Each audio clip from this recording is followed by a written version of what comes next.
Autonomia, Zaia deve No, tenere... no, sta tranquillo, a se vacca da Mosa è il Veneto. Oh, quando si svegliamo non altri mai, perché comanda io mi domando una cosa solo, se a Sicilia ha autonomia, perché ha bisogno di skate del Veneto? Veneti sempre più irritati sul tema dell'autonomia differenziata, in particolare dopo aver saputo dell'ennesimo tira e molla con l'annullamento del vertice tanto annunciato da Palazzo Chigi. Tutti dalla parte del governatore perché continui il braccio di ferro contro il centralismo e per una migliore gestione delle tasse. Secondo lei Zaia deve tenere duro oppure deve mollare? Deve tenere duro. Deve tenere duro? Deve tenere duro, continuare avanti con la propria idea. Quindi niente dei suoi cittadini. No, deve tenere duro e incassarsi anche. Duro, sempre duro. Quindi 23 materie, non una di meno. Va bene. Bene anche il 24.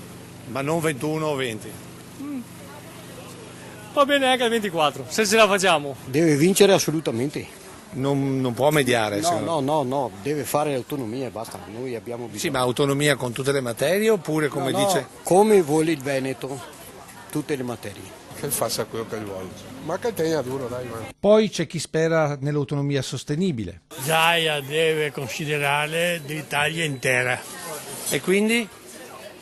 Ho detto tutto. Quindi niente autonomia? No, deve considerare l'Italia intera. Quello che i veneti proprio non accettano è l'idea che si portino via le risorse al sud. Non abbiamo niente a nessuno. Che sono Gli ignoranti. skate nostri. Quelli che mica Ci sono gestiscono ignoranti. altri. Basta.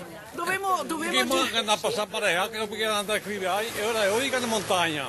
E ora che 5.000 boscaioli, qua che ne abbiamo 200 e non guadagna niente. E brucia tutto. Si brucia tutto. E vive solo le nostre spalle, che sentaia. Infine c'è chi ha una ricetta a suo dire risolutiva. Zaia era solo fare una roba da dire, guarda che il Veneto non può rappitarsi e morte, è chiuso.